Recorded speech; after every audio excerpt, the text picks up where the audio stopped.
Travis, you've talked a lot about Andy Reid as a leader, but you joined with him before the current run, before he had the current resume. When you walk into a room for the first time, how does he command it? How does he show it? What's his aura like? And do you have any good stories from early in your career about learning just about his leadership style and seeing it stand out? Well, I got a heads up from my brother, right? My brother was with him in Philly for a couple of years, and the biggest thing is my brother was like, take advantage of the opportunity. He's an unbelievable coach. He's a player's coach, but at the same time, he's going to hold you accountable. And I think the first really year to 2 years, I was with Coach Reid. I was like, man, this guy's not messing around. Like, there wasn't too much of the personality that I see now, knowing that he's like a father figure to me. He's like I don't know, one of my uncles growing up that I respect so much because of who he is. And I owe everything to that man and my career and where it's gone, where I was at Cincinnati and where I am now, man. I have nothing but respect for Coach Reid and how he's helped me get to where I am in life. Hi, Travis. Riley Trudino with the Sporting News. Travis, Jason and Kylie have been playing coy about who they're rooting for this week. They know exactly who they're rooting for. But Kylie did mention that your nieces are going to be wearing shirts that say "Go Uncle Trav." Can you kind of talk about your relationship with them and what that support means for you? Jason and Kylie are, I love them to death. This game isn't going to get in between how much I love them. And the fact that the girls are going to be wearing a Go Uncle Travis shirt, it warms my heart and gives me, something else to fight for. And hopefully I can make them proud and put a few smiles on their faces throughout the game. Hey, Trevor, just want to know what you've come to learn and grown to admire about Taylor Swift's work ethic. Her work ethic? Yeah.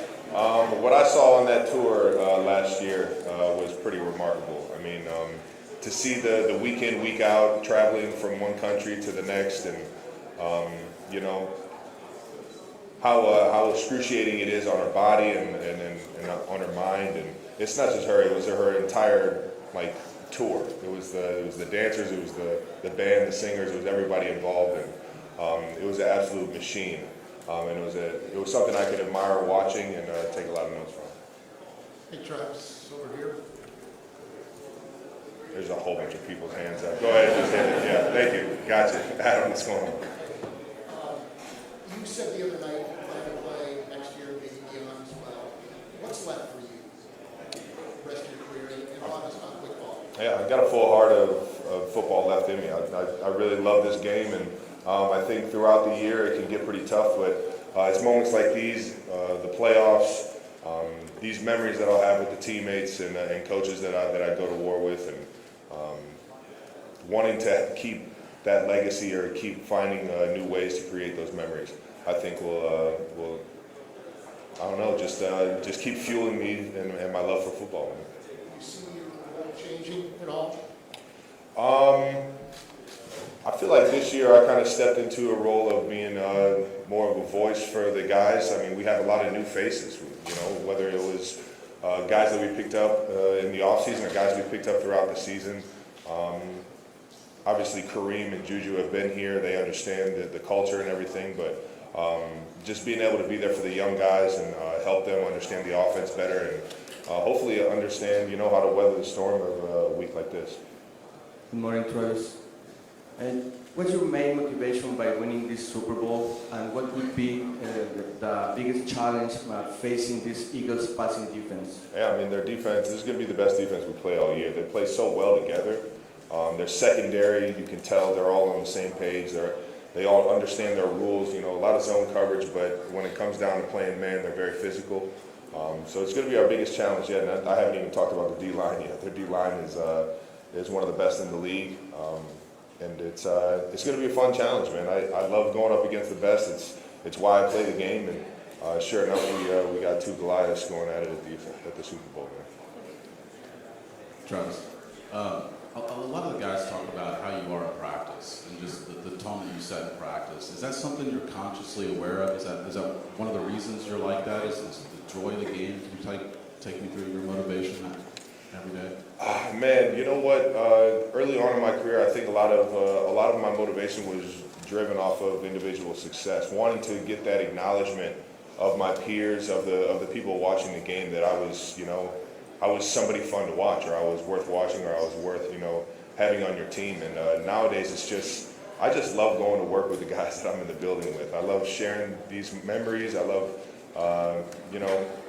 figuring out these game plans, figuring out how we're going to attack a defense. There's just a certain love that I've found in it, and I think it's because of the people that I go to work with. Hi, Travis. You've been such a big media personality, and obviously with having Taylor Swift as your girlfriend and your podcast and everything you do, you're just so big in the media. How do you manage being such a big media personality with also maintaining being such a high caliber athlete? Well, I think everything in the media is fun. You gotta treat it as it's all entertainment. So you're trying to either put a smile on somebody's face or give a good intake on what's at stake. And I think my balance is you got to take yourself out of the media world and into reality whenever you're not doing media. And what's real is the people around you, your loved ones, your family, your support system. Who are you to them, and how is that affecting your life? And I think that's the biggest thing, is making sure you always take a step back and see what's real and what's around you. Travis, on your left. I'll take you back just a little bit to 2015 when you guys started 1-5. Do you remember what it was like going through that time and how you got through it? To what degree you might see that as kind of a bridge to what you guys are doing now? The last time I was in New Orleans, you're talking about? No, when you started the season 1-5, Oh, okay. that loss at Minnesota was the last of those before you started turning it around. What the sort of feeling was and how you managed to make your way back that season with 11 straight wins. I think the biggest thing is just understanding how to come together. The team atmosphere or the culture in Kansas City is unlike anything else, and I think that's a nod to Coach Reid and how he's day in, day out the leader of that building, and he sets challenges each and every single week for the team to be able to attack. And I think over the course of a season, you find yourself slowly climbing the staircase of success and finding how to better yourself, to better your teammates, how to be more accountable for the people around you. And I think Coach Reid has a better grasp on that than anybody in the league. Hi, Travis. Skylar with People. Your mom famously showed her support for you and Jason when you guys were both in the Super Bowl 2 years ago. Now that Jason's retired and the Chiefs and you are playing in the Super Bowl against the Eagles again, will she be famously rocking that split jersey? I'm curious what her support is there now that Jason's retired. I mean, I would hope she didn't have the split jersey this time. Yeah. Philly reeled in my entire family on this one. No, I think she'll be wearing red. I think everybody outside of Jason and Kylie are going to be wearing all red. Will she be baking you those famous cookies again? Oh, you know it. Never playing the Super Bowl without them. Travis, here in the center.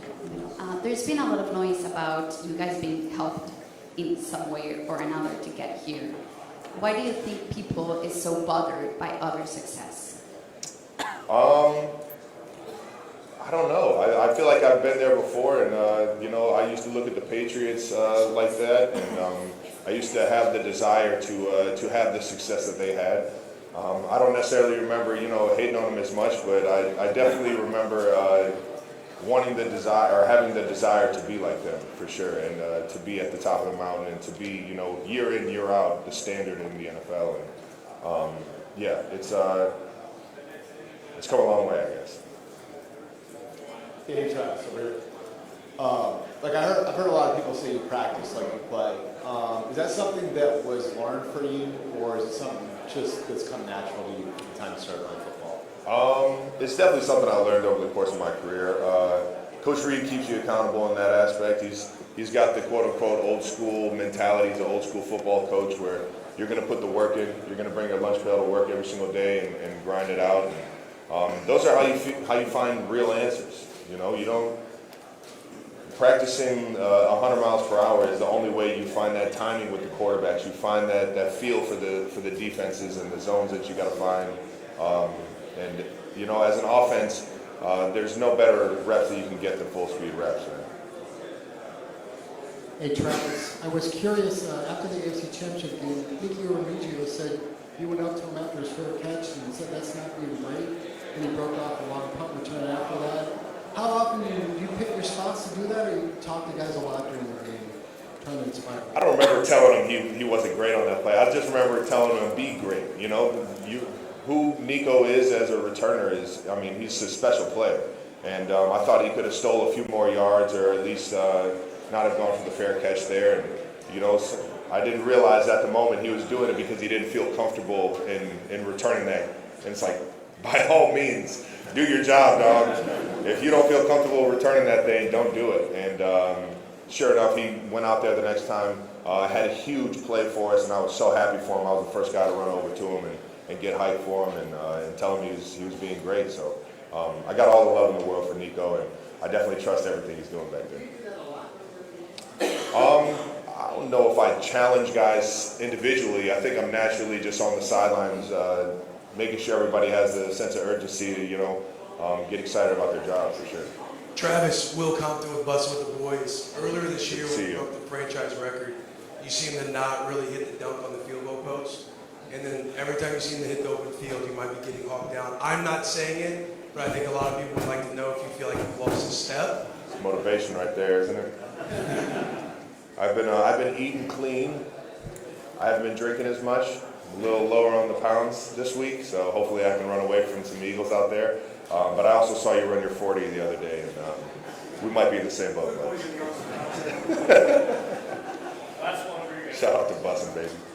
You have a lot of attention for the media outside and inside of the field. How do you deal with that? And does it affect in positive or give you a lot of pressure?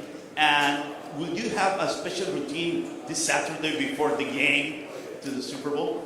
I really don't have too many crazy routines. I really just show up to the game ready to play some football and ready to go, you know, all out for the guys that I'm playing with. And yeah, I don't know. I've never really developed those routines. And to answer the other question, I always goes back to kind of like, what's real? You know, who are you as a person? What are the people around you, your loved ones think of you, and things like that. And I think, you know, I like to believe that I do things the right way. So yeah, I'm very confident in that.